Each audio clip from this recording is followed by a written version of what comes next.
Politics, by Aristotle. Translated by Benjamin Jowett. Book 7, Sections 10 through 12. 10.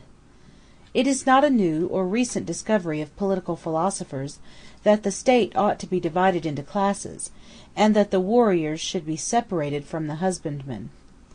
This system has continued in Egypt and Crete to this day, and was established, as tradition says, by a law of Sesostris in Egypt, and of Minos in Crete.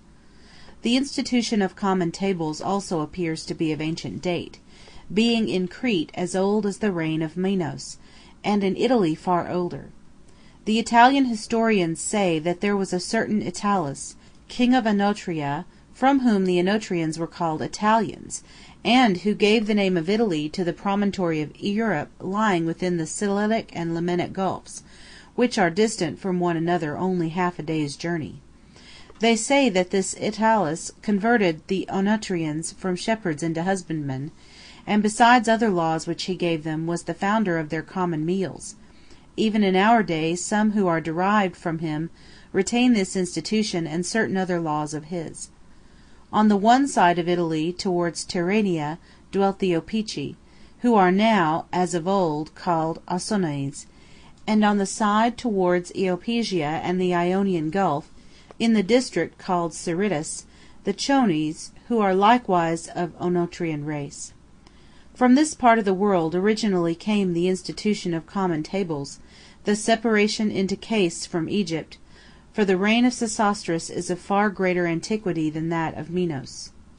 It is true, indeed, that these and many other things have been invented several times over in the course of ages, or rather times without number, for necessity may be supposed to have taught men the inventions which were absolutely required, and, when these were provided, it was natural that other things which would adorn and enrich life should grow up by degrees. And we may infer that in political institutions the same rule holds. Egypt witnesses to the antiquity of all these things, for the Egyptians appear to be of all people the most ancient, and they have laws and a regular constitution existing from time immemorial. We should, therefore, make the best use of what has already been discovered, and try to supply defects. I have already remarked that the land ought to belong to those who possess arms and have a share in the government, and that the husbandmen ought to be a class distinct from them, and I have determined what should be the extent and nature of the territory.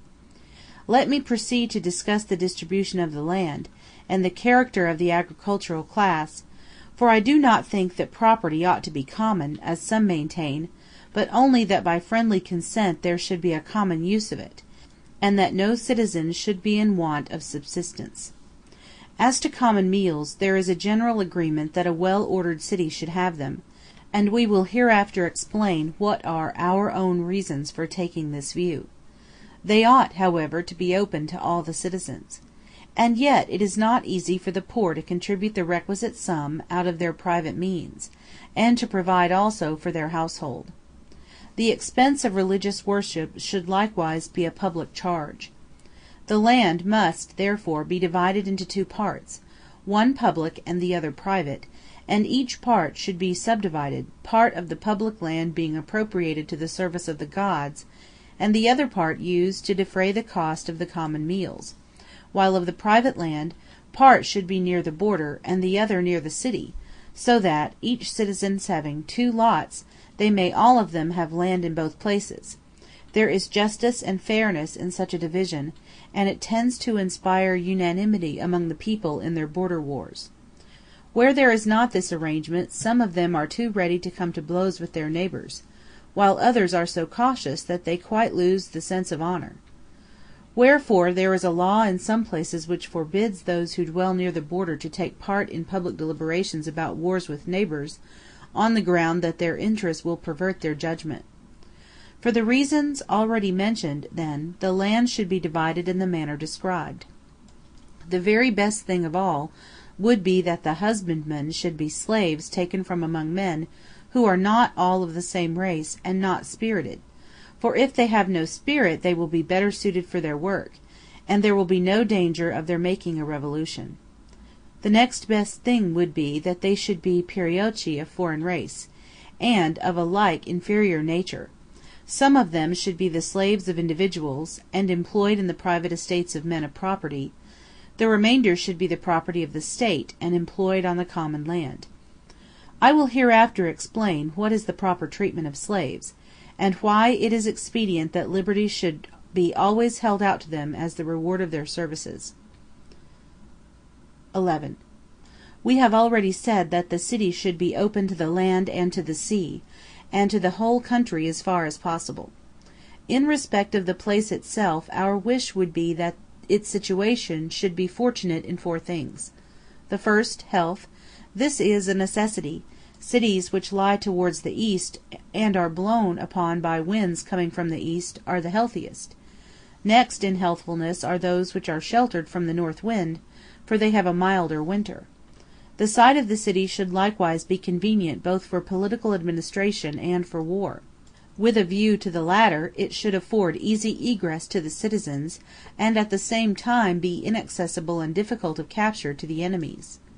There should be a natural abundance of springs and fountains in the town, or, if there is a deficiency of them, great reservoirs may be established for the collection of rainwater, such as will not fail when the inhabitants are cut off from the country by war.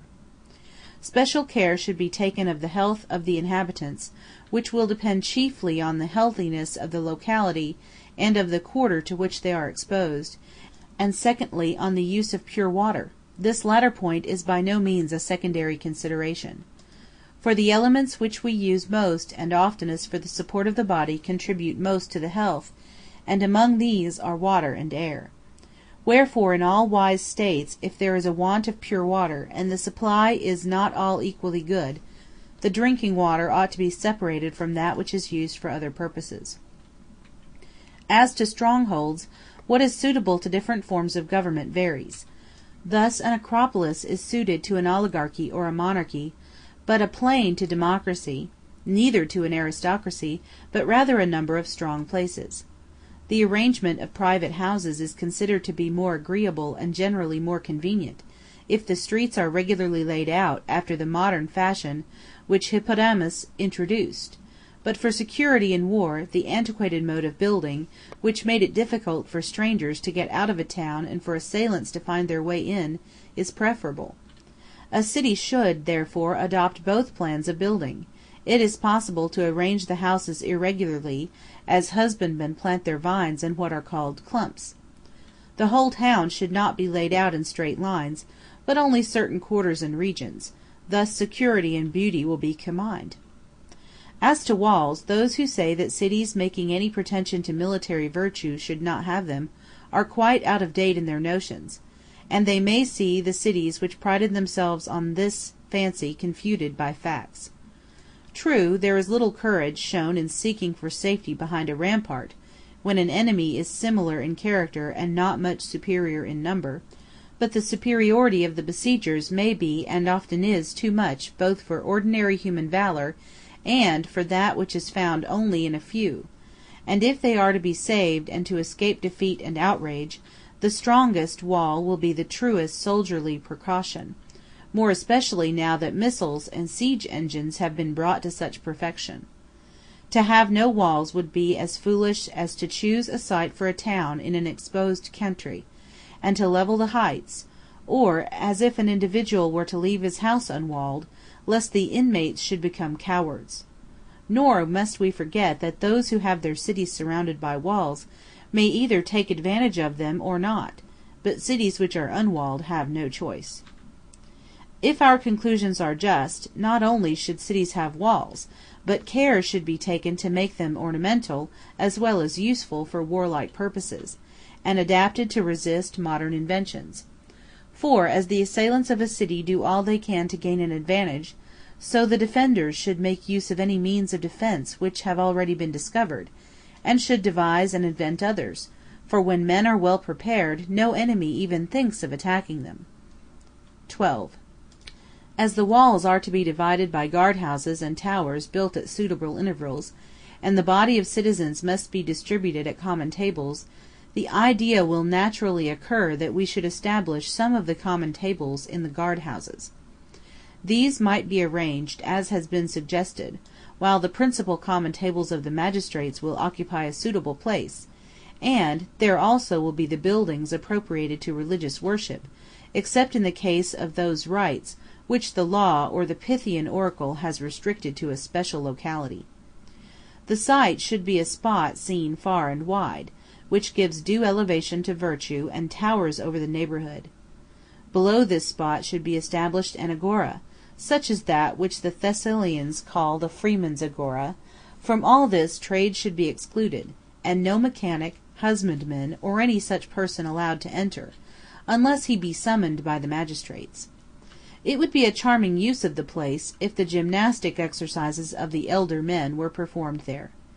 For in this noble practice different ages should be separated, and some of the magistrates should stay with the boys, while the grown-up men remain with the magistrates, for the presence of the magistrates is the best mode of inspiring true modesty and ingenious fear. There should also be a trader's agora, distinct and apart from the other, in a situation which is convenient for the reception of goods both by sea and land. But in speaking of the magistrates, we must not forget another section of the citizens, viz., the priests, for whom public tables should likewise be provided in their proper place near the temples. The magistrates who deal with contracts, indictments, summonses, and the like, and those who have the care of the agora and of the city, respectively, ought to be established near an agora and in some public place of meeting.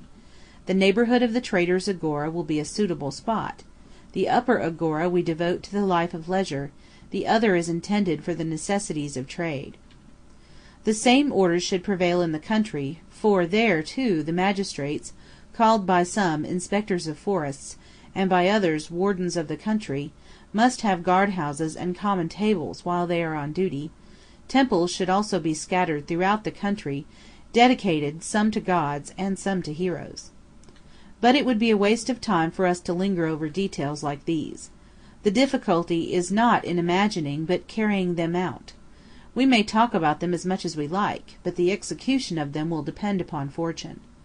Wherefore, let us say no more about these matters for the present. End of Book 7, Sections 10 through 12. Book 7, Sections 13 and 14. 13. Returning to the Constitution itself, let us seek to determine out of what and what sort of elements the state which is to be happy and well governed should be composed. There are two things in which all well-being consists. One of them is the choice of a right end and aim of action, and the other the discovery of the actions which are meant towards it, for the means and the end may agree or disagree.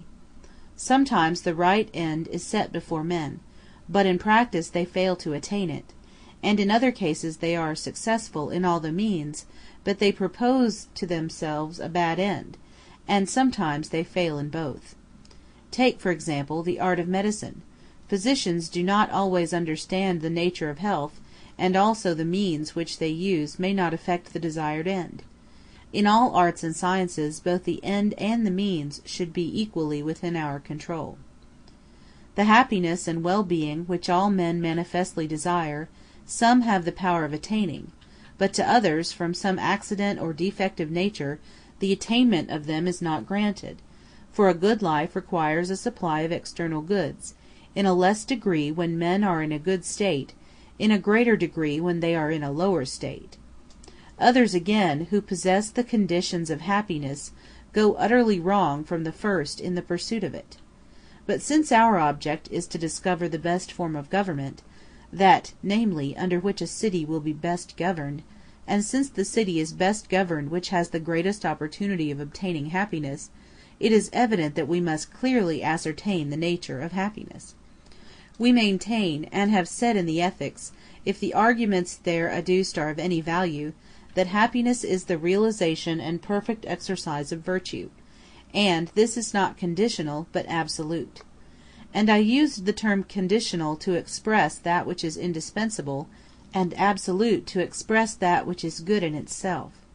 Take the case of just actions. Just punishments and chastisements do indeed spring from a good principle, but they are good only because we cannot do without them. It would be better that neither individuals nor states should need anything of the sort, but actions which aim at honor and advantage are absolutely the best. The conditional action is the only choice of a lesser evil, whereas these are the foundation and creation of good. A good man may make the best even of poverty and disease, and the other ills of life, but he can only obtain happiness under the opposite conditions, for this also has been determined in accordance with ethical arguments, that the good man is he for whom, because he is virtuous, the things that are absolutely good are good, and it is also plain that his use of these goods must be virtuous in the absolute sense of good. This makes men fancy that external goods are the cause of happiness, yet we might as well say that a brilliant performance on the lyre was to be attributed to the instrument, and not to the skill of the performer. It follows then from what has been said that some things the legislator must find ready in his hand in a state, others he must provide. And therefore we can only say, may our state be constituted in such a manner as to be blessed with the goods of which fortune disposes, for we acknowledge her power. Whereas virtue and goodness in the state are not a matter of chance but the result of knowledge and purpose. A city can be virtuous only when the citizens who have a share in the government are virtuous, and in our state all the citizens share in the government. Let us then inquire how a man becomes virtuous. For even if we could suppose the citizen body to be virtuous, without each of them being so, yet the latter would be better, for in the virtue of each the virtue of all is involved. There are three things which make men good and virtuous. These are nature, habit, rational principle. In the first place, every one must be born a man and not some other animal. So too he must have a certain character, both of body and soul. But some qualities there is no use in having at birth, for they are altered by habit, and there are some gifts which by nature are made to be turned by habit into good or bad. Animals lead, for the most part, a life of nature, though in lesser particulars some are influenced by habit as well. Man has rational principle in addition, and man only.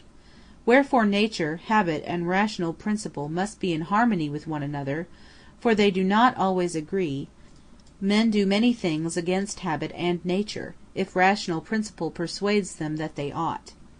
We have already determined what natures are likely to be most easily molded by the hands of the legislator. And else is the work of education. We learn some things by habit, and some by instruction. 14. Since every political society is composed of rulers and subjects, let us consider whether the relations of one to the other should interchange or be permanent. For the education of the citizens will necessarily vary with the answer given to this question. Now, if some men excelled others in the same degree in which gods and heroes are supposed to excel mankind in general, having in the first place a great advantage even in their bodies, and secondly in their minds, so that the superiority of the governors was indisputed and patent to their subjects, it would clearly be better that once for all the one class should rule and the other serve. But since this is unattainable, and kings have no marked superiority over their subjects, such as Syllax affirms to be found among the Indians, it is obviously necessary on many grounds that all the citizens alike should take their turn of governing and being governed. Equality consists in the same treatment of similar persons, and no government can stand which is not founded upon justice. For if the government must be unjust, every one in the country unites with the governed in the desire to have a revolution, and it is an impossibility that the members of the government can be so numerous as to be stronger than all their enemies put together. Yet that governors should excel their subjects is undeniable. How all this is to be effected, and in what way they will respectively share in the government, the legislator has to consider. The subject has been already mentioned. Nature herself has provided the distinction, when she made a difference between old and young within the same species, of whom she fitted the one to govern and the other to be governed. No one takes offense at being governed when he is young, nor does he think himself better than his governors, especially if he will enjoy the same privilege when he reaches the required age. We conclude that from one point of view governors and governed are identical, and from another different. and therefore their education must be the same and also different. For he who would learn to command well must, as men say, first of all learn to obey. As I observed in the first part of this treatise, there is one rule which is for the sake of the rulers, and another rule which is for the sake of the ruled. The former is a despotic, the latter a free government. Some commands differ not in the thing commanded, but in the intention with which they are imposed. Wherefore many apparently menial offences are an honour to the free youth by whom they are performed, for actions do not differ as honourable or dishonourable in themselves so much as in the end and intention of them. But since we say that the virtue of the citizen and ruler is the same as that of the good man, and that the same person must first be a subject and then a ruler, the legislator has to see that they become good men, and by what means this may be accomplished, and what is the end of the perfect life. Now the soul of man is divided into two parts, one of which has a rational principle in itself, and the other, not having a rational principle in itself, is able to obey such a principle. And we call a man in any way good because he has the virtues of these two parts. In which of them the end is more likely to be found is no matter of doubt to those who adopt our division. For in the world both of nature and of art the inferior always exists for the sake of the better or superior, and the better or superior is that which has a rational principle. This principle, too, in our ordinary way of speaking, is divided into two kinds, for there is a practical and a speculative principle. This part, then, must evidently be similarly divided. And there must be a corresponding division of actions. The actions of the naturally better part are to be preferred by those who have it in their power to attain to 2 out of the 3 or to all, for that is always to every one the most eligible, which is the highest attainable by him. The whole of life is further divided into two parts, business and leisure, war and peace, and of actions some aim at what is necessary and useful, and some at what is honourable. And the preference given to one or the other class of actions must necessarily be like the preference given to one or the other part of the soul, and its actions over the other. There must be war for the sake of peace, business for the sake of leisure, things useful and necessary for the sake of things honourable. All these points the statesman should keep in view when he frames his laws. He should consider the parts of the soul and their functions, and above all, the better and the end.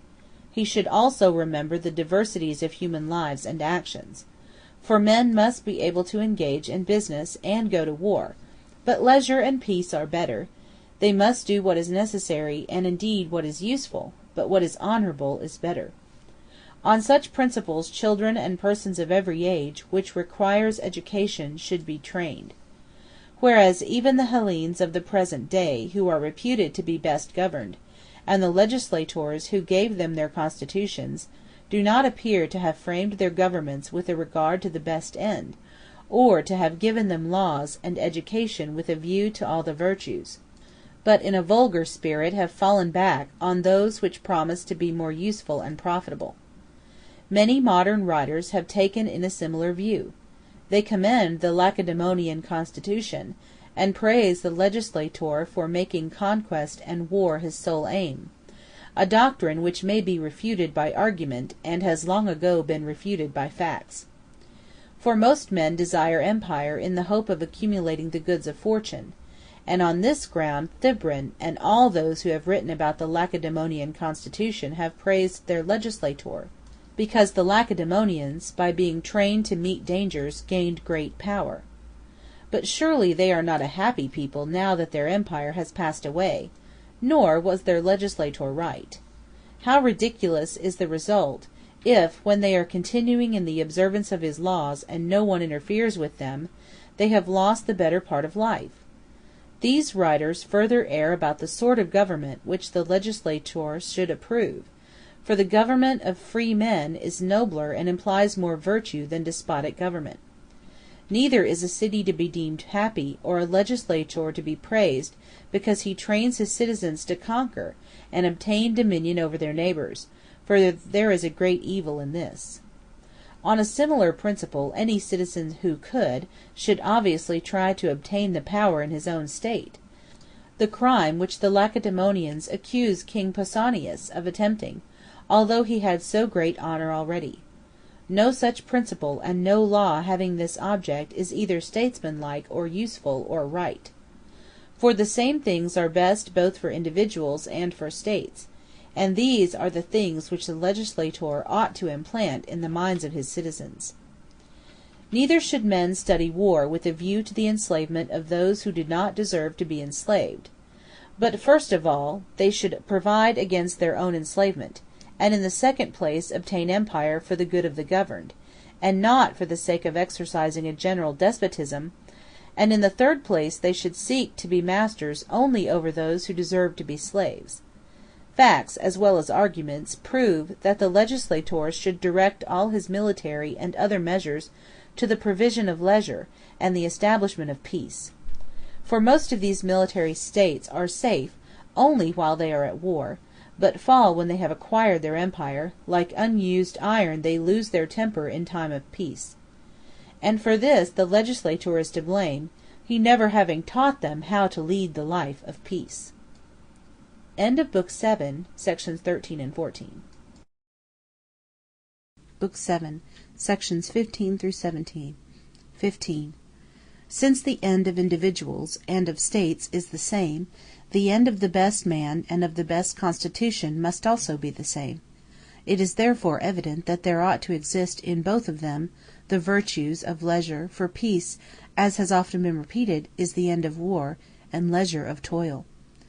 But leisure and cultivation may be promoted, not only by those virtues which are practised in leisure, but also by some of those which are useful to business. For many necessaries of life have to be supplied before we can have leisure. Therefore, a city must be temperate and brave, and able to endure, for truly, as the proverb says, there is no leisure for slaves.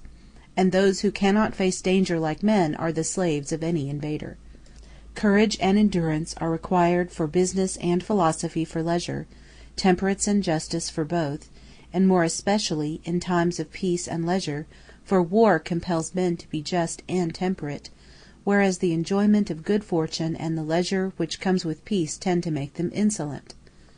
Those then who seem to be the best off, and to be in the possession of every good, have special need of justice and temperance. For example, those, if such there be, as the poets say, who dwell in the islands of the blessed, they above all will need philosophy and temperance and justice, and all the more leisure they have, living in the midst of abundance. There is no difficulty in seeing why the state that would be happy and good ought to have these virtues.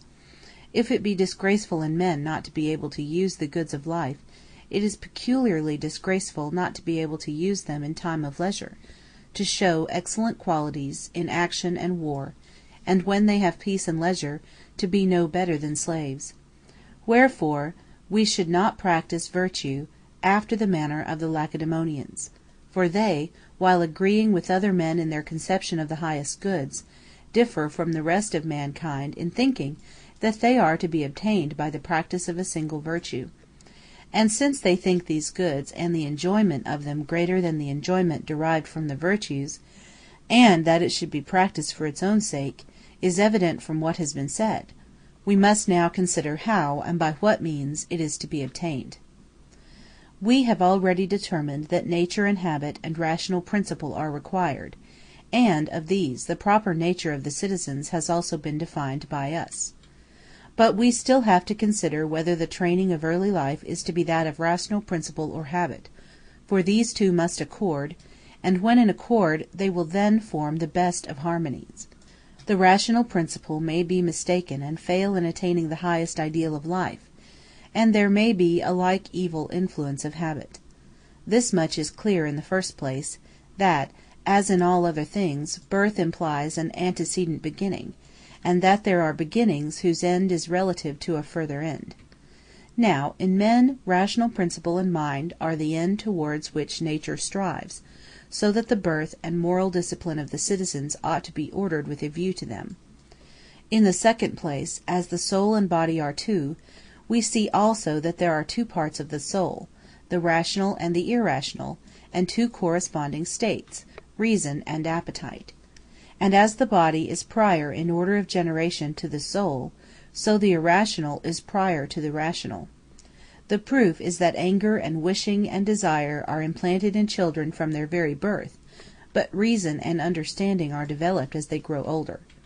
Wherefore the care of the body ought to precede that of the soul, and training of the appetite of part should follow. None the less our care of it must be for the sake of the reason, and our care of the body for the sake of the soul. 16. Since the legislator should begin by considering how the frames of the children whom he is rearing may be as good as possible, his first care will be about marriage.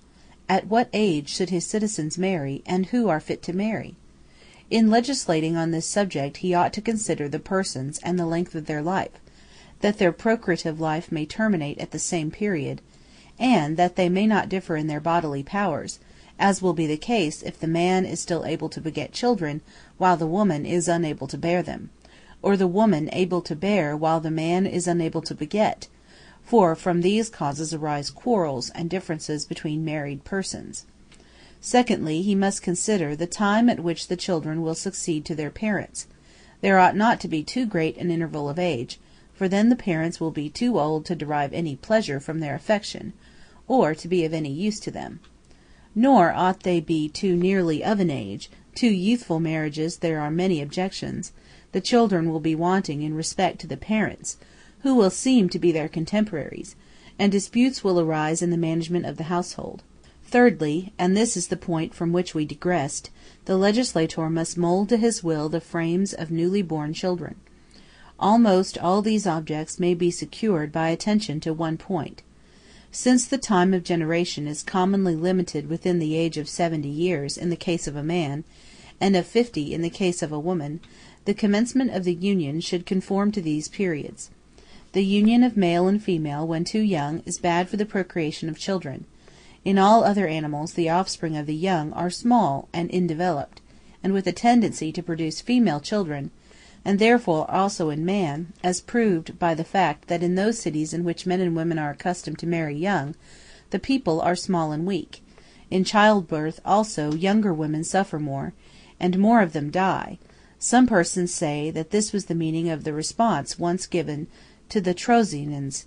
The oracle really meant that many died because they married too young. It had nothing to do with the ingathering of the harvest. It also conduces to temperance not to marry too soon, for women who marry early are apt to be wanton, and in men too the bodily frame is stunted if they marry while the seed is growing, for there is a time when the growth of the seed also ceases, or continues to but a slight extent. Women should marry when they are about 18 years of age, and men at 37. Then they are in the prime of life, and the decline in the powers of both will coincide. Further, the children, if their birth takes place too soon, as may reasonably be accepted, will succeed in the beginning of their prime, when their fathers are already in the decline of life, and have nearly reached their term of 60 years and 10. Thus much of the proper age for marriage. The season of the year should also be considered. According to our present custom, people generally limit marriage to the season of winter, and they are right. The precepts of physicians and natural philosophers about generation should also be studied by the parents themselves. The physicians give good advice about the favorable conditions of the body, and the natural philosophers about the winds, of which they prefer the north to the south. What constitution in the parent is most advantageous to the offspring is a subject which we will consider more carefully when we speak of the education of children, and we will only make a few general remarks at present. The constitution of an athlete is not suited to the life of a citizen, or to health, or to the procreation of children, any more than the valetudinarian or exhausted constitution, but one which is in a mean between them. A man's constitution should be inured to labor, but not to labor which is excessive, or of one sort only, such as is practiced by athletes. He should be capable of all the actions of a free man. These remarks apply equally to both parents. Women who are with child should be careful of themselves. They should take exercise and have a nourishing diet. The first of these precautions the legislator will easily carry into effect by requiring that they shall take a walk daily to some temple, where they can worship the gods who preside over birth. Their minds, however, unlike their bodies, they ought to keep quiet, for the offspring derive their natures from their mothers, as plants do from the earth. As to the exposure and rearing of children, let there be a law that no deformed child shall live, but that on the ground of an excess in the number of children, if the established customs of the state forbid this, for in our state population has a limit, no child is to be exposed, but when couples have children in excess, let abortion be procured before sense and life have begun. What may or may not be lawfully done in these cases depends on the question of life and sensation. And now, having determined at what ages men and women are to begin their union, let us also determine how long they shall continue to beget and bear offspring for the state. Men who are too old, like men who are too young, produce children who are defective in body and mind. The children of a very old men are weakly. The limit, then, should be the age which is the prime of their intelligence, and this, in most persons, according to the notion of some poets who measure life by periods of 7 years, is about 50. At 4 or 5 years later, they should cease from having families, and from that time forward only cohabit with one another for the sake of health, or for some similar reason. As to adultery, let it be held disgraceful in general for any man or woman to be found in any way unfaithful when they are married, and called husband and wife. If during the time of bearing children anything of the sort occur, let the guilty person be punished with a loss of privileges in proportion to the offense. 17. After the children have been born, the manner of rearing them may be supposed to have a great effect on their bodily strength. It would appear from the example of animals, and of those nations who desire to create the military habit, that the food which has most milk in it is best suited to human beings, but the less wine the better, if they would escape diseases. Also, all the motions to which children can be subjected at their early age are very useful. But in order to preserve their tender limbs from distortion, some nations have had recourse to mechanical appliances which straighten their bodies. To accustom children to the cold from their earliest years is also an excellent practice, which greatly conduces to health, and hardens them for military service. Hence many barbarians have a custom of plunging their children at birth into a cold stream. Others, like the Celts, clothe them in a light wrapper only. For human nature should be early habituated to endure all which by habit it can be made to endure, but the process must be gradual. And children, from their natural warmth, may be easily trained to bear cold. Such care should attend them in the first stage of life. The next period lasts to the age of 5. During this no demand should be made upon the child for study or labor, lest its growth be impeded, and there should be sufficient motion to prevent the limbs from being inactive. This can be secured, among other ways, by amusement, but the amusement should not be vulgar or tiring or effeminate. The directors of education, as they are termed, should be careful what tales or stories the children hear, for all such things are designed to prepare the way for the business of latter life, and should be for the most part imitations of the occupations which they will hereafter pursue in earnest. Those are wrong who in their laws attempt to check the loud crying and screaming of children, for these contribute towards their growth, and in a manner exercise their bodies. Straining the voice has a strengthening effect similar to that produced by the retention of the breath in violent exertions. The directors of education should have an eye to their bringing up, and in particular should take care that they are left as little as possible with slaves. For until they are 7 years old they must live at home, and therefore, even at this early age, it is to be expected that they should acquire a taint of meanness from what they hear and see. Indeed, there is nothing which the legislators should be more careful to drive away than indecency of speech, for the light utterance of shameful words leads soon to shameful actions. The young, especially, should never be allowed to repeat or hear anything of the sort.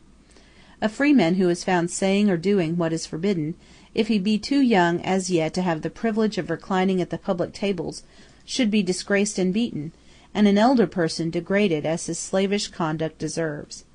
And since we do not allow improper language, clearly we should also banish pictures or speeches from the stage which are indecent. Let the rulers take care that there be no image or picture representing unseemly actions, except in the temples of those gods at whose festivals the law permits even ribaldry, and whom the law also permits to be worshipped by persons of mature age on behalf of themselves, their children, and their wives. But the legislator should not allow youth to be spectators of iambi or of comedy until they are of an age to sit at the public tables, and to drink strong wine. By that time education will have armed them against the evil influences of such representations. We have made these remarks in a cursory manner. They are enough for the present occasion, but hereafter we will return to the subject, and after a fuller discussion determine whether such liberty should or should not be granted, and in what way granted, if at all. Theodorus, the tragic actor, was quite right in saying that he would not allow any other actor, not even if he were quite second-rate, to enter before himself, because the spectators grew fond of the voices which they first heard. And the same principle applies universally to association with things as well as with persons, for we always like best whatever comes first. And therefore youth should be kept strangers to all that is bad, and especially to things which suggest vice or hate. When the 5 years have passed away, during the 2 following years they must look upon the pursuits which they are hereafter to learn. There are 2 periods of life with reference to which education has to be divided, from 7 to the age of puberty, and onwards to the age of 21. The poets, who divide ages by sevens, are in the main right, but we should observe the divisions actually made by nature, for the deficiencies of nature are what art and education seek to fill up. Let us then first inquire if any regulations are to be laid down about children, and secondly, whether the care of them should be the concern of the state or of private individuals, which latter is in our own day the common custom, and in the third place, what these regulations should be. End of Book 7, sections 15 through 17. Book number 8, sections 1 through 4. Book 8, section 1. No one will doubt that the legislator should direct his attention above all to the education of youth, for the neglect of education does harm to the Constitution. The citizen should be molded to suit the form of government under which he lives, for each government has a peculiar character which originally formed and which continues to preserve it. The character of democracy creates democracy, and the character of oligarchy creates oligarchy, and always the better the character, the better the government. Again, for the exercise of any faculty or art, a previous training and habituation are required. Clearly, therefore, for the practice of virtue.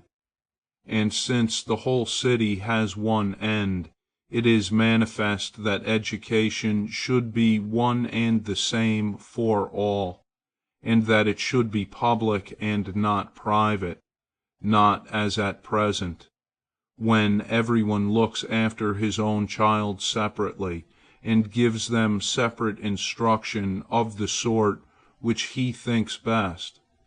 The training in things which are of common interest should be the same for all. Neither must we suppose that any one of the citizens belongs to himself, for they all belong to the state, and are each of them a part of the state, and the care of each part is inseparable from the care of the whole. In this particular, as in some others, the Lacedaemonians are to be praised, for they take the greatest pains about their children, and make education the business of the state. 2. That education should be regulated by law and should be an affair of the state is not to be denied. But what should be the character of this public education, and how young persons should be educated, are questions which remain to be considered. As things are, there is a disagreement about the subjects. For mankind are by no means agreed about the things to be taught, whether we look to virtue or the best life. Neither is it clear whether education is more concerned with intellectual or with moral virtue. The existing practice is perplexing. No one knows on what principle we should proceed. Should the useful in life, or should the higher knowledge, be the aim of our training? All three opinions have been entertained. Again, about the means there is no agreement, for different persons, starting with different ideas about the nature of virtue, naturally disagree about the practice of it. There can be no doubt that children should be taught those useful things which are really necessary, but not all useful things, for occupations are divided into liberal and illiberal, and to young children should be imparted only such kinds of knowledge as will be useful to them without vulgarizing them, and any occupation, art, or science which makes the body or soul or mind of the freeman less fit for the practice or exercise of virtue is vulgar. Wherefore we call those arts vulgar which tend to deform the body, and likewise all paid employments, for they absorb and degrade the mind. There are also some liberal arts quite proper for a freeman to acquire, but only in a certain degree, and if he attend to them too closely in order to attain perfection in them, the same evil effects will follow. The object also which a man sets before him makes a great difference. If he does or learns anything for his own sake, or for the sake of his friends, or with a view to excellence, the action will not appear illiberal. But if done for the sake of others, the very same action will be thought menial and servile. The received subjects of instruction, as I have already remarked, are partly of a liberal and partly of an illiberal character. 3. The customary branches of education are in number 4. They are 1. Reading and writing. 2. Gymnastic exercises. 3. Music, to which sometimes is added 4. Drawing. Of these, reading and writing and drawing are regarded as useful for the purposes of life in a variety of ways, and gymnastic exercises are thought to infuse courage. Concerning music a doubt may be raised. In our own day most men cultivate it for the sake of pleasure, but originally it was included in education, because nature herself, as has been often said, requires that we should be able not only to work well, but to use leisure well. For, as I must repeat once again, the first principle of all action is leisure. Both are required, but leisure is better than occupation and is its end. And therefore the question must be asked, what ought we to do when at leisure? Clearly, we ought not to be amusing ourselves, for then amusement would be the end of life. But if this is inconceivable, and amusement is needed more amid serious occupations than at other times, for he who is hard at work has need of relaxation, and amusement gives relaxation, whereas occupation is always accompanied with exertion and effort. We should introduce amusements only at suitable times, and they should be our medicines, for the emotion they create in the soul is a relaxation, and from the pleasure we obtain rest. But leisure of itself gives pleasure and happiness and enjoyment of life, which are experienced not by the busy man, but by those who have leisure. For he who is occupied has in view some end which he has not attained. But happiness is an end, since all men deem it to be accompanied with pleasure and not with pain. This pleasure, however, is regarded differently by different persons, and varies according to the habit of individuals. The pleasure of the best man is the best, and springs from the noblest sources.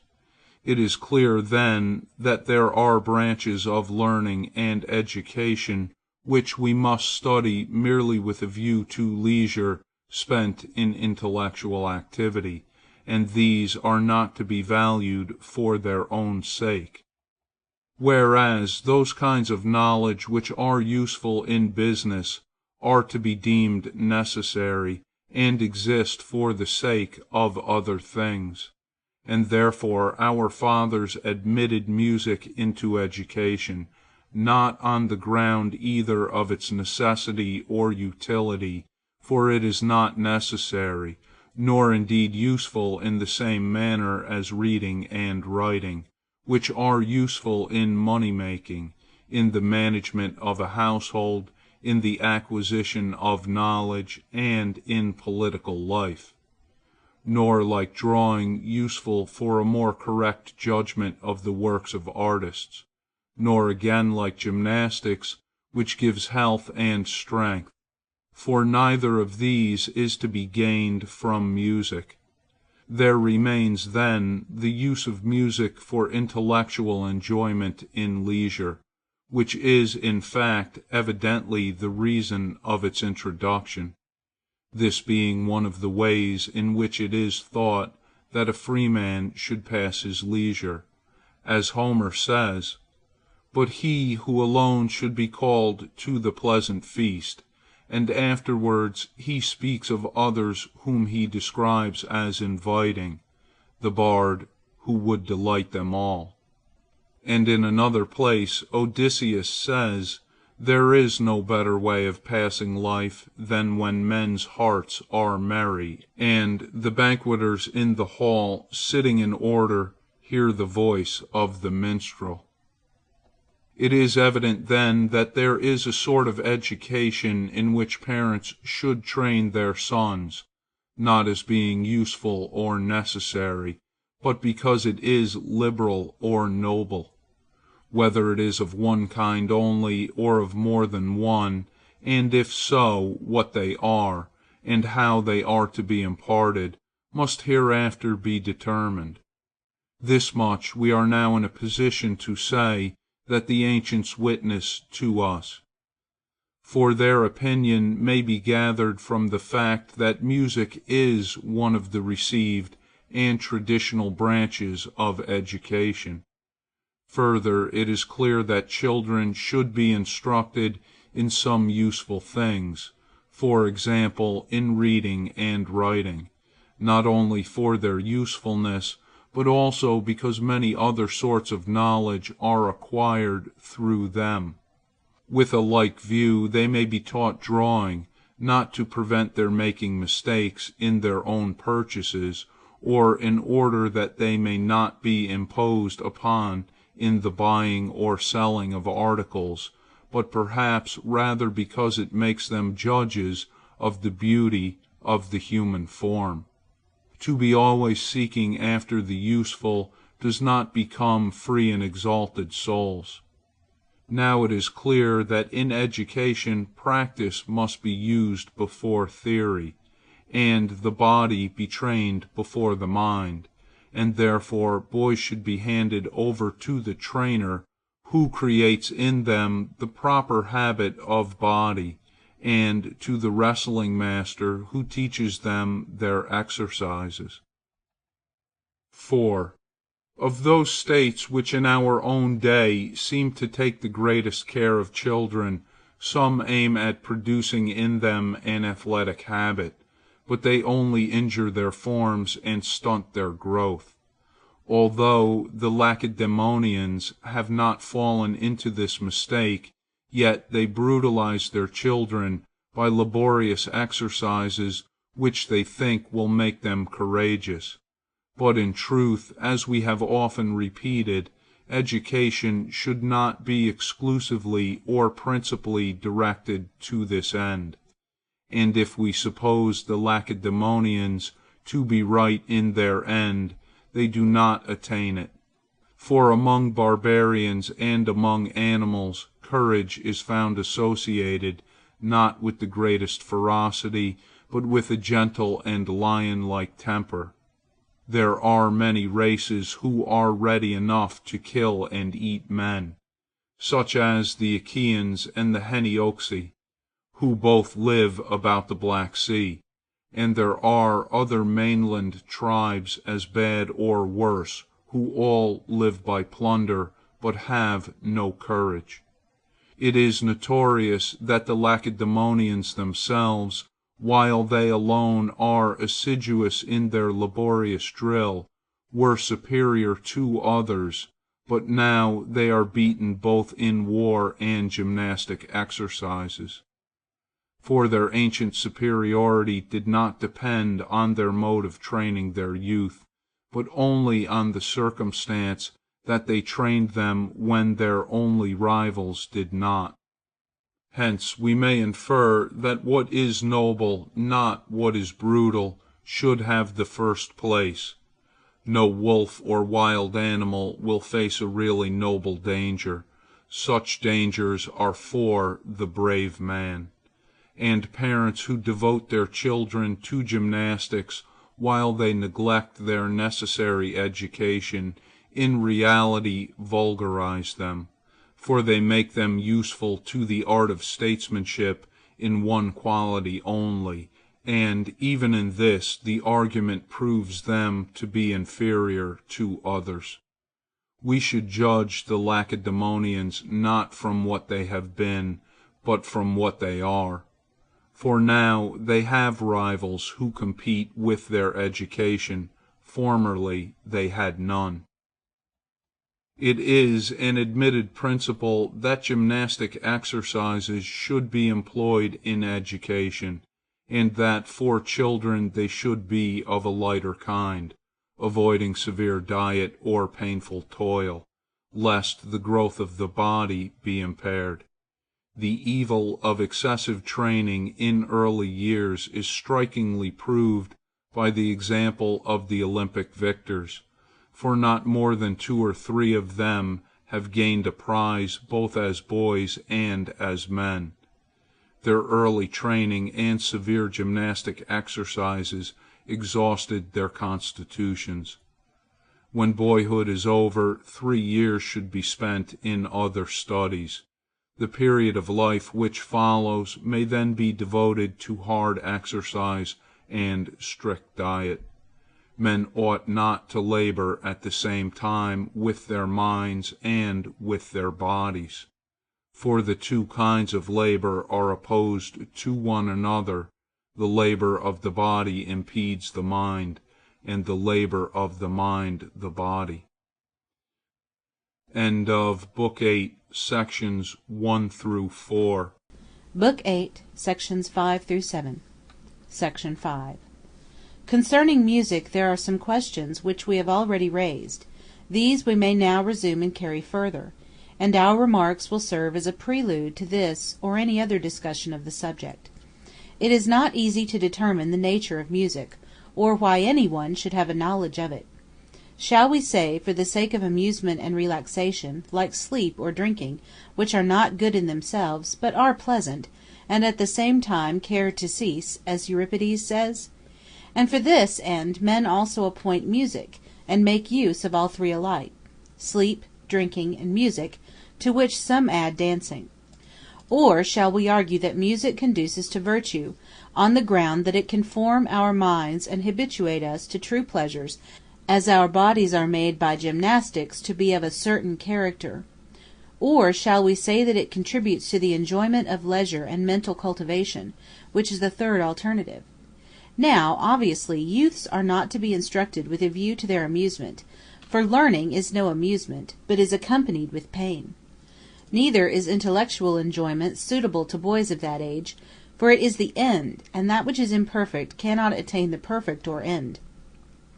But perhaps it may be said that boys learn music for the sake of the amusement which they will have when they are grown up. If so, why should they learn themselves, and not, like the Persian and Median kings, enjoy the pleasure and instruction which is derived from hearing others? For surely persons who have made music the business and profession of their lives will be better performers than those who practice only long enough to learn. If they must learn music, on the same principle they should learn cookery, which is absurd. And even granting that music may form the character, the objection still holds: why should we learn ourselves?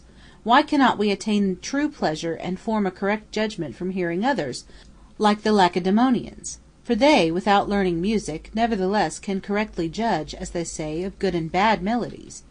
Or again, if music should be used to promote cheerfulness and refined intellectual enjoyment, the objection still remains: why should we learn ourselves instead of enjoying the performance of others? We may illustrate what we are saying by our conception of the gods, for in the poets Zeus does not himself sing or play on the lyre. Nay, we call professional performers vulgar. No freeman would play or sing unless he were intoxicated or in jest. But these matters may be left for the present. The first question is whether music is or is not to be a part of education. Of the three things mentioned in our discussion, which does it produce? Education, or amusement, or intellectual enjoyment? For it may be reckoned under all three, and seems to share in the nature of all of them. Amusement is for the sake of relaxation, and relaxation is of necessity sweet, for it is the remedy of pain caused by toil, and intellectual enjoyment is universally acknowledged to contain an element, not only of the noble but of the pleasant, for happiness is made up of both. All men that agree that music is one of the pleasantest things, whether with or without songs, as Musaeus says, sing to mortals of all things the sweetest. Hence, and with good reason, it is introduced into social gatherings and entertainments, because it makes the hearts of men glad, so that on this ground alone we may assume that the young ought to be trained in it. For innocent pleasures are not only in harmony with the perfect end of life, but they also provide relaxation. And whereas men rarely attain the end, but often rest by the way and amuse themselves, not only with a view to a further end, but also for the pleasure's sake, it may be well at times to let them find a refreshment in music. It sometimes happens that men make amusement the end, for the end probably contains some element of pleasure, though not any ordinary or lower pleasure, but they mistake the lower for the higher, and in seeking for the one find the other, since every pleasure has a likeness to the end of action. For the end is not eligible for the sake of any future good, nor do the pleasures which we have described exist for the sake of any future good but of the past, that is to say, they are the alleviation of past toils and pains. And we may infer this to be the reason why men seek happiness from these pleasures. But music is pursued, not only as an alleviation of past toil, but also as providing recreation. And who can say whether, having this use, it may not also have a nobler one? In addition to this common pleasure, felt and shared by all, for the pleasure given by music is natural, and therefore adapted to all ages and characters, may not it also have some influence over the character and the soul? It must have such an influence if characters are affected by it, and that they are so affected is proved in many ways, and not least by the power which the songs of Olympus exercise. For beyond question they inspire enthusiasm, and enthusiasm is an emotion of the ethical part of the soul. Besides, when men hear imitations, even apart from the rhythms and tunes themselves, their feelings move in sympathy. Since then music is a pleasure, and virtue consists in rejoicing and in loving and hating aright, there is clearly nothing which we are so much concerned to acquire and to cultivate as the power of forming right judgments, and of taking delight in good dispositions and noble actions.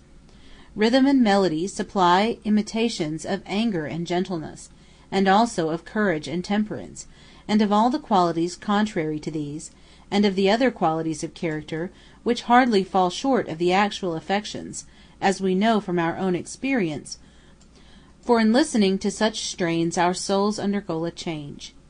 The habit of feeling pleasure or pain at mere representations is not far removed from the same feeling about realities. For example, if any one delights in the sight of a statue for its beauty only, it necessarily follows that the sight of the original will be pleasant to him. The objects of no other sense, such as taste or touch, have any resemblance to moral qualities. In visible objects there is only a little, for there are figures which are of a moral character, but only to a slight extent, and all do not participate in the feelings about them. Again, figures and colors are not imitations, but signs of moral habits, indications which the body gives of states of feeling.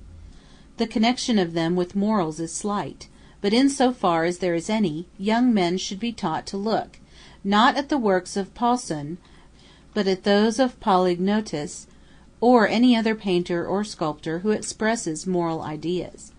On the other hand, even in mere melodies there is an imitation of character, for the musical modes differ essentially from one another, and those who hear them are differently affected by each. Some of them make men sad and grave, like the so-called Mixolydian; others enfeeble the mind, like the relaxed modes; another again produces a moderate and settled temper, which appears to be the peculiar effect of the Dorian. The Phrygian inspires enthusiasm. The whole subject has been well treated by philosophical writers on this branch of education, and they confirm their arguments by facts. The same principles apply to rhythm. Some have a character of rest, others of motion, and of these latter again some have a more vulgar, others a nobler movement. Enough has been said to show that music has a power of forming the character, and should therefore be introduced into the education of the young. The study is suited to the stage of youth, for young persons will not, if they can help, endure anything which is not sweetened by pleasure, and music has a natural sweetness. There seems to be in us a sort of affinity to musical modes and rhythms, which makes some philosophers say that the soul is a tuning, others that it possesses tuning. 6. And now we have to determine the question which has been already raised, whether children should be themselves taught to sing and play or not. Clearly there is a considerable difference made in the character by the actual practice of the art. It is difficult, if not impossible, for those who do not perform to be good judges of the performance of others. Besides, children should have something to do, and the rattle of Archytas, which people give to their children in order to amuse them and prevent them from breaking anything in the house, was a capital invention, for a young thing cannot be quiet. The rattle is a toy suited to the infant mind, and education is a rattle or toy for children of a larger growth. We conclude, then, that they should be taught music in such a way as to become not only critics, but performers. The question, what is or is not suitable for different ages, may be easily answered, nor is there any difficulty in meeting the objection of those who say that the study of music is vulgar. We reply, 1. In the first place, that they who are to be judges must also be performers, and that they should begin to practice early, although when they are older they may be spared the execution. They must have learned to appreciate what is good and to delight in it, thanks to the knowledge which they acquired in their youth. As to 2, the vulgarizing effect which music is supposed to exercise, this is a question which we shall have no difficulty in determining, when we have considered to what extent free men who are being trained to political virtue should pursue the art, what melodies and what rhythms they should be allowed to use, and what instruments should be employed in teaching them to play, for even the instrument makes a difference. The answer to the objection turns upon these distinctions, for it is quite possible that certain methods of teaching and learning music do really have a degrading effect. It is evident, then, that the learning of music ought not to impede the business of riper years, or to degrade the body or render it unfit for civil or military training, whether for bodily exercises at the time or for later studies. The right measure will be attained if students of music stop short of the arts, which are practiced in professional contests, and do not seek to acquire those fantastic marvels of execution which are now the fashion in such contests, and from these have passed into education. Let the young practice even such music as we have prescribed, only until they are able to feel delight in noble melodies and rhythms, and not merely in that common part of music in which every slave or child, and even some animals, find pleasure. From these principles we may also infer what instruments should be used. The flute, or any other instrument which requires great skill, as for example the harp, ought not to be admitted into education, but only such as will make intelligent students of music or of the other parts of education. Besides, the flute is not an instrument which is expressive of moral character; it is too exciting. The proper time for using it is when the performance aims not at instruction, but at the relief of passions. And there is a further objection: the impediment which the flute presents to the use of the voice detracts from its educational value. The ancients, therefore, were right in forbidding the flute to youths and freemen, although they had once allowed it. For when their wealth gave them a greater inclination to leisure, and they had loftier notions of excellence, being also elated with their success, both before and after the Persian War, with more zeal than discernment, they pursued every kind of knowledge, and so they introduced the flute into education. At Lacedaemon there was a choragus who led the chorus with a flute, and at Athens the instrument became so popular that most freemen could play upon it. The popularity is shown by the tablet which Thrasybus dedicated when he furnished the chorus to Epiphanes. Later experience enabled men to judge what was or was not really conducive to virtue, and they rejected both the flute and several other old-fashioned instruments, such as the Lydian harp, the many-stringed lyre, the heptagon, triangle, sambuca, the like, which are intended only to give pleasure to the hearer, and require extraordinary skill of hand. There is a meaning also in the myths of the ancients, which tells how Athene invented the flute and then threw it away. It was not a bad idea of theirs that the goddess disliked the instrument because it made the face ugly, but with still more reason may we say that she rejected it because the acquirement of flute playing contributes nothing to the mind, since to Athene we ascribe both knowledge and art. Thus, then, we reject the professional instruments, and also the professional mode of education in music. And by professional we mean that which is adopted in contests, for in this the performer practices the art, not for the sake of his own improvement, but in order to give pleasure, and that of a vulgar sort, to his hearers. For this reason the execution of such music is not the part of a freeman, but of a paid performer, and the result is that the performers are vulgarized, for the end at which they aim is bad. The vulgarity of the spectator tends to lower the character of the music, and therefore of the performers. They look to him, he makes them what they are, and fashions even their bodies by the movements which he expects them to exhibit. 7. We have also to consider rhythms and modes, and their use in education. Shall we use them all or make a distinction? And shall the same distinction be made for those who practice music with a view to education, or shall it be some other? Now we see that music is produced by melody and rhythm, and we ought to know what influence these have respectively on education, and whether we should prefer excellence in melody or excellence in rhythm. But as the subject has been very well treated by many musicians of the present day, and also by philosophers who have had considerable experience of musical education, to these we would refer the more exact student of the subject. We shall only speak of it now after the manner of the legislator, stating the general principles. We accept the division of melodies proposed by certain philosophers into ethical melodies, melodies of action, and passionate or inspiring melodies, each having, as they say, a mode corresponding to it.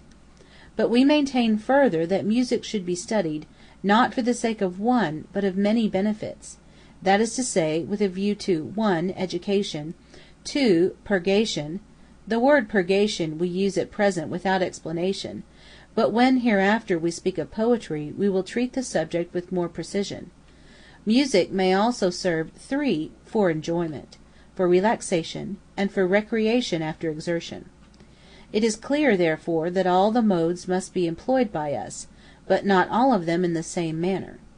In education the most ethical modes are to be preferred, but in listening to the performances of others we may admit the modes of action and passion also. For feelings such as pity and fear, or again enthusiasm, exist very strongly in some souls, and have more or less influence over all. Some persons fall into a religious frenzy, whom we see as a result of the sacred melodies, when they have used the melodies that excite the soul to mystic frenzy, restored as though they had found healing and purgation. Those who are influenced by pity or fear, and every emotional nature, must have a like experience, and others in so far as each is susceptible to such emotions, and all are in a manner purged and their souls lightened and delighted. The purgative melodies likewise give an innocent pleasure to mankind. Such are the modes and the melodies in which those who perform music at the theatre should be invited to compete. But since the spectators are of two kinds, the one free and educated, and the other a vulgar crowd composed of mechanics, labourers, and the like, there ought to be contests and exhibitions instituted for the relaxation of the second class also. And the music will correspond to their minds, for as their minds are perverted from the natural state, so there are perverted modes and highly strung and unnaturally coloured melodies. A man receives pleasure from what is natural to him, and therefore professional musicians may be allowed to practice this lower sort of music before an audience of a lower type. But for the purposes of education, as I have already said, those modes and melodies should be employed which are ethical, such as the Dorian, as we said before, though we may include any others which are approved by philosophers who have a musical education. The Socrates of the Republic is wrong in retaining only the Phrygian mode along with the Dorian, the more so because he rejects the flute, for the Phrygian is to the modes what the flute is to musical instruments. Both of them are exciting and emotional. Poetry proves this, for Bacchic frenzy and all similar emotions are most suitably expressed by the flute, and are better set to the Phrygian than to any other mode. The dithyramb, for example, is acknowledged to be Phrygian, a fact of which the connoisseurs of music offer many proofs, saying, among other things, that Philoxenes, having attempted to compose his Missions as a dithyramb in the Dorian mode, found it impossible, and fell back by the very nature of things into the more appropriate Phrygian. All men agree that the Dorian music is the gravest and manliest, and whereas we say that the extremes should be avoided and the mean followed, and whereas the Dorian is a mean between the other modes, it is evident that our youth should be taught the Dorian music. Two principles have to be kept in view: what is possible, what is becoming. At these every man ought to aim. But even these are relative to age. The old, who have lost their powers, cannot very well sing the high-strung modes, and nature herself seems to suggest that their songs should be of the more relaxed kind. Wherefore the musicians likewise blame Socrates, and with justice, for rejecting the relaxed modes in education, under the idea that they are intoxicating, not in the ordinary sense of intoxication, for wine rather tends to excite men, but because they have no strength in them. And so, with a view also to the time of life when men begin to grow old, they ought to practice the gentler modes and melodies as well as the others. And further, any mode, such as the Lydian, above all others appears to be, which is suited to children of tender age, and possesses the elements both of order and education. Thus it is clear that education should be based upon three principles: the mean, the possible, the becoming. These three. End of Book 8, Sections 5 through 7. End of Politics, by Aristotle, translated by Benjamin Jowett.